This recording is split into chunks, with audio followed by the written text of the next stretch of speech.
सर्वोच्चले फैसलाका नाममा गरेका राजनीतिक निर्णयहरू। आइतबार सर्वोच्च अदालतले एमाले र माओवादी केन्द्र एकीकरणका सम्बन्धमा दिएको फैसलाले राजनीतिक परिदृश्यमा नै फेरबदल ल्याइदियो। आफूहरूसँग नेकपाको बहुमत रहेकाले आधिकारिकता दिनुपर्ने भन्दै पुष्पकमल दाहाल प्रचण्ड र माधव नेपाल सहित उनीहरू पक्षीय सांसदहरू संसद सचिवालयका महासचिव डाक्टर भरतराज गौतमको कार्यकक्षमा धरपकड गरिरहेका बेला आदेश सार्वजनिक भयो। साबिक नेकपाको केन्द्रीय कमिटी र संसदीय दलमा बहुमत रहेको दाबीसहित महासचिवको कार्यकक्ष छिरेका दाहाल नेपाल झन्डै 1.5 घण्टापछि बाहिर निस्केता फैसलाका कारण पूर्ववत एमाले र माओवादी केन्द्रका सांसद भइसकेका थिए। न्यायाधीश बम कुमार श्रेष्ठ र कुमार रेग्मीको संयुक्त इजलासले दिएको 12 पृष्ठ लामो फैसलाले 3 वर्ष अघि भएको एमाले र माओवादी केन्द्रको एकतालाई शून्यमा झारिदियो। ऋषि कटेल नेतृत्वको नेकपा निर्वाचन आयोगमा दर्ता भइसकेको अवस्थामा एमाले र माओवादी केन्द्र मिलेर बनेको पार्टीलाई पनि त्यही नाम दिने निर्वाचन आयोगको निर्णय गैर कानुनी भएको ठहर गर्दै पार्टीलाई पूर्ववत अवस्थामा फर्काउन आयोगलाई सर्वोच्चले परमादेश दियो। उक्त फैसला निवेदकले मागेको भन्दा बढी राजनीतिक आस्था र घटनाक्रमबाट प्रेरित भएको निष्कर्ष संवैधानिक कानुनका ज्ञाता र राजनीतिक कर्मीले निकालेका छन्, जसको चर्को आलोचना भइरहेको छ। एमालेका वरिष्ठ नेता माधव कुमार नेपालले फैसलासँग आफूहरू सहमत नभएको बताउँछन्। मङ्गलबार संसद भवनबाट बाहिरिने क्रममा उनले भने, न्यायालयले भनेको मान्नुपर्छ, मान्नै पर्यो, सहमति असहमति आफ्नो कुरा छ, त्यही भएर त पुनरावलोकनमा जान्छन्, म चाहिँ फैसलामा सहमत छैन। सर्वोच्चको उक्त फैसलालाई न्यायिक भन्दा पनि राजनीतिक निर्णयका रूपमा लिनुपर्ने कानुनका जानकारहरूको मत छ। अधिवक्ता लीलाधर उपाध्याय भन्छन्, आइतबारको फैसला संविधान र कानुनको परिधिभन्दा बाहिर गएर आएको छ। यसलाई न्यायिक निर्णय भन्दा पनि घटनाक्रमबाट प्रेरित राजनीतिक निर्णयका रूपमा लिनु उपयुक्त हुन्छ। कटेलले नेकपा नाम खारेज गर्न माग गरे पनि अदालतले उनको मागभन्दा बढी एमाले माओवादी केन्द्रको एकता प्रक्रियालाई नै अवैध ठहर गरिदियो। सर्वोच्च अदालतबाट भएको यो पहिलो राजनीतिक निर्णय भने होइन। यसअघि पनि राजनीतिसँग जोडिएका विवादमा संवैधानिक र कानुनी धरातल भुलेका थुप्रै उदाहरण छन्। सर्वोच्च बार एसोसिएसनले वरिष्ठ अधिवक्ता महादेव प्रसाद यादवको संयोजकत्वमा गठित 10 सदस्यीय फैसला अध्ययन कार्यदलले न्यायाधीशले मनोमानी गर्दा न्यायिक अनुशासन उल्लङ्घन हुने गरेको निष्कर्ष निकालेको छ। उक्त प्रतिवेदनमा लेखिएको छ, फैसलाहरूमा अस्वाभाविक विविधता देखिनाले न्यायिक अनुशासन नभएको भन्ने सन्देश प्रवाह हुनु स्वाभाविक हुन्छ। त्यसभन्दा पनि गम्भीर परिणाम सर्वोच्च अदालतमा पनि मनोमानी हुन्छ, निश्चिन्त न्याय पाइँदैन भन्ने सन्देश प्रवाह भई न्यायपालिकाले सार्वजनिक भरोसा नै गुमाउन पुग्छ। त्यो सबैभन्दा गम्भीर दुष्परिणाम हो। अध्ययन प्रतिवेदनमा फैसला गर्दा न्यायिक अनुशासन तोड्ने क्रम 2063 पछि अझ बढेको उल्लेख छ। पछिल्लो चरण खास गरी 2063 पछि यो न्यायिक अनुशासन भङ्ग हुँदै गएको देखिन्छ। यसले न्यायपालिका ठिक बाटोमा हिँडिरहेको छैन भन्ने प्रमाणित हुन्छ, प्रतिवेदनमा भनिएको छ। सर्वोच्चले गरेका राजनीतिक निर्णयहरू। पहिलो संविधान सभाको विघटन। 2069 साल जेठ 14 गते पहिलो संविधान सभाको विघटन सर्वोच्च अदालतको राजनीतिक निर्णयको कारण भएको थियो। प्रधान न्यायाधीश खिलराज रेग्मी सहित सर्वोच्चका 5 न्यायाधीशको विशेष इजलासले 2068 साल मङ्सिर 9 गते संविधान सभाको म्याद अन्तिम पटक 6 महिना मात्र थप्न सकिने फैसला दियो। तत्कालीन व्यवस्थापिकाको समेत भूमिकामा रहेको संविधान सभाले अन्तरिम संविधान 2063लाई 4 पटकसम्म संशोधन गरेर 2 वर्षका लागि तोकिएको संविधान सभाको म्याद 4 वर्ष पुर्याएको थियो। तर रेग्मी नेतृत्वको इजलासले 5औं पटक संविधान संशोधन गरेर संविधान सभाको म्याद थप गर्न नपाउने फैसला गर्यो। उक्त फैसलालाई संविधान संशोधन गर्न पाउने विधायिकाको अधिकार न्यायपालिकाले हरण गर्ने असंवैधानिक न्यायिक मूल्य मान्यता विपरीतको निर्णयका रूपमा लिने गरिन्छ। अदालतको त्यही निर्णयका कारण पहिलो संविधान सभा संविधान नै जारी नगरी विघटन हुन पुग्यो। फैसलाप्रति टिप्पणी गर्दै अध्ययन प्रतिवेदनमा लेखिएको छ, स्थापित विधिशास्त्रीय मान्यता विपरीत छ, कानुनको व्याख्याको सिद्धान्त विपरीत पनि छ। सर्वोच्च अदालतले नै अनेकौं पटक विधायकी बुद्धिमत्ताभित्र अदालत प्रवेश गर्दैन भनेर प्रतिपादित गरेको सिद्धान्त विपरीत पनि छ।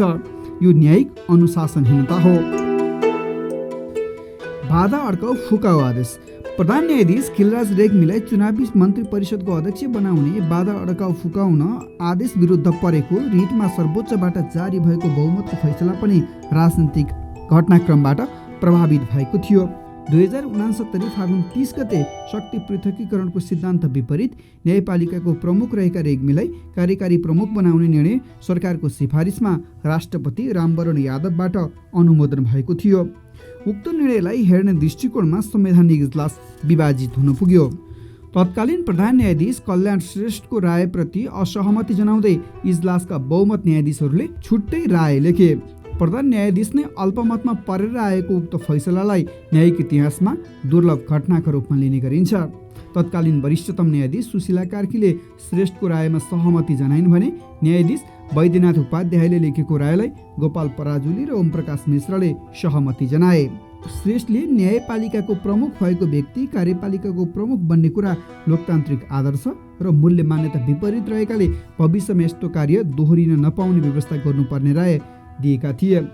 फैसलामा श्रेष्ठले लेखेका थिए, स्पष्ट संवैधानिक प्रत्याभूति बेगर नेपालको संविधानवाद र संवैधानिक पद्धतिका दृष्टिले अन्तरिम संविधानको कार्यान्वयनको सिलसिला तथा तदुपरान्तको संवैधानिक पद्धतिको कार्यान्वयनको सिलसिलामा समेत अवांछित हुने हुनाले त्यस्तो कार्य अब फेरि कुनै हालतमा नदोहोरिन पाउने गराउन र त्यसतर्फ सदैव सचेत रहन निर्देशनसहित विपक्षीहरू, सम्माननीय राष्ट्रपति लगायत सबैमा यो आदेशको प्रतिलिपि पठाइदिने समेत ठहर्छ। तर बहुमत न्यायाधीशले भने रिट निवेदन दायर हुँदाको अवस्था फैसला हुँदा विद्यमान नरहेको कारण देखाउँदै मुद्दाको अन्तर्वस्तुमै प्रवेश गर्नु नपर्ने ठहर गरेका थिए। बहुमतको उक्त राय संविधानवाद, संविधान र लोकतान्त्रिक मूल्य मान्यता विपरीत राजनीतिक परिवेशबाट प्रेरित रहेको मानिन्छ। प्रधान न्यायाधीश सुशीला कार्की विरुद्ध लागेको महाभियोग सर्वोच्चबाट खारेज। तत्कालीन प्रधान न्यायाधीश सुशीला कार्की विरुद्ध प्रधानमन्त्री शेरबहादुर देउवाको निर्देशनमा लगाइएको महाभियोग प्रस्ताव कारण नगर्नु भन्ने हालका प्रधान न्यायाधीश शैलेन्द्र शमशेर राणाको आदेशलाई न्यायिक इतिहासमै अनौठो घटनाका रूपमा लिने गरिन्छ। 2074 वैशाख 17 गते काङ्ग्रेस र माओवादी केन्द्रका सांसदले बिना कारण कार्कीमाथि महाभियोग प्रस्ताव संसदमा दर्ता गराएका थिए। उक्त अभियोग विरुद्ध परेको रिटमा सुनवाई गर्दै तत्कालीन न्यायाधीश राणाले संविधान र कानुन उल्लेख नै नगरी कविता लेखे जस्तो गरी मन मलिन, उदास र अशान्त भएको उल्लेख गर्दै महाभियोग लगाउन पाउने व्यवस्थापिकाको अधिकारलाई सीमा बाहिर गएर कार्यान्वयन नगर्न अन्तरिम आदेश जारी गरे। राणाले जारी गरेको आदेशमा भनिएको थियो, निवेदकले माग गरेको अन्तरिम आदेश गर्दै गर्दा मेरो मन मलिन, उदास र अशान्त भइरहेको महसुस गरिरहेको छु।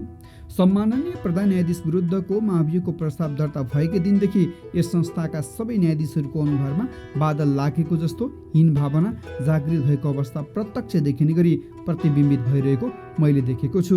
राणाले 2074 वैशाख 22 गते जारी गरेको आदेशमा त्यसै दिनदेखि कार्कीलाई काममा फर्कन भनिएको थियो। कुनै संवैधानिक कानुनी आधार र कारण बिनै भावनात्मक कुरा लेखेर जारी गरिएको उक्त आदेश तत्कालीन सरकार विरुद्ध रहेको जनभावना बुझेर स्वेच्छाचारी ढङ्गबाट गरिएको आदेशका रूपमा न्यायिक इतिहासमा दर्ज छ। आइतबार जारी गरिएको आदेश पनि यस्तै स्वेच्छाचारी अर्को राजनीतिक निर्णयका रूपमा लिनुपर्ने संविधानविद भीमार्जुन आचार्यको मत छ। छोरी जिताउन मतपत्र च्यात्ने कार्य पनि सर्वोच्चबाट सदर। नेकपा माओवादी केन्द्रका अध्यक्ष पुष्पकमल प्रचण्डकी छोरी रेणु दाहाललाई जिताउन मतपत्र च्यातेको कार्यलाई मान्यता दिने सर्वोच्चको फैसला अर्को सत्ता प्रभावित निर्णयका रूपमा लिइन्छ। 2074 वैशाख 31 गते भएको स्थानीय तहको चुनावको मतगणना हुँदै गर्दा जेठ 14 गते राति माओवादी कार्यकर्ता मधुकर देउपाने र द्रोण शिवाकोटीले योजनाबद्ध रूपमा मतपत्र च्यातेका थिए। जम्मा 90 वटा मतपत्र च्यातिए पनि निर्वाचन आयोगले पुनः मतदान गर्नुपर्ने निर्णय गरेको थियो। उक्त निर्णय विरुद्ध परेको रिटमा सुनवाई गर्दै सर्वोच्चले आयोगको निर्णयलाई सदर गर्दै भरतपुर महानगरको 19 नम्बर वडामा पुनः मतदान गराउन फैसला दियो।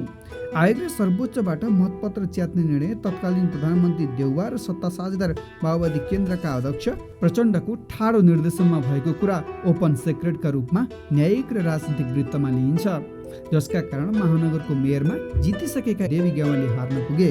त्यसै निर्णयलाई लिएर सभापति देउवाले अझै पनि पार्टीभित्र आलोचना खेप्नु परिरहेको छ। यी बाहेक पनि सर्वोच्चले संवैधानिक र कानुनी आधार भन्दा पनि राजनीतिक घटनाक्रम, आस्था, प्रभाव र व्यक्तिगत तुसका कारण दिएका अरू फैसला पनि छन्। लोकमान सिंह कार्कीको अख्तियारमा नियुक्ति सम्बन्धी विवादमा गरिएको फैसला, नेपाल प्रहरीको आइजिपी बनाउने सन्दर्भमा नवराज सिलवाल र जयबहादुर चन्दको विवादमा भएको फैसला, त्यसअघि महिला आइजिपी हुन पाउने अवसरबाट पार्वती थापा मगरलाई रोक्न कार्यकाल सकिएपछि गरिएका फैसला सत्ता स्वार्थबाट प्रत्यक्ष प्रभावित अदालती राजनीतिक निर्णयहरू थिए। किन आउँछ यस्तो फैसला? यादव नेतृत्वको अध्ययन समितिले पछिल्लो समय न्यायाधीशहरूमा अध्ययन र चिन्तनको कमी हुँदा पनि विवादास्पद फैसला आउने गरेको निष्कर्ष निकालेको छ। सार्वजनिक हुन लागेको अध्ययन प्रतिवेदनमा लेखिएको छ, सर्वोच्च अदालतका मान्य न्यायाधीशहरूमा अध्ययन र चिन्तनको कमी हुँदै गएको र गम्भीरता नरहेको, एउटै कानुन दुई पटक खारेज हुनु, प्रतिशत जारी हुनुपर्नेमा परमादेश जारी हुनु, नेपालले अनुमोदन नै नगरेका महासन्धि र अन्तर्राष्ट्रिय कानुनहरूका मस्यौदा प्रयोग गर्नुले झल्काउँछ। संविधानविद भीमार्जुन आचार्य सर्वोच्च अदालतबाट महत्त्वपूर्ण विषयमा संविधान र कानुनले बिर्सिएर निर्णय आउनुमा 3वटा कारण देख्छन्।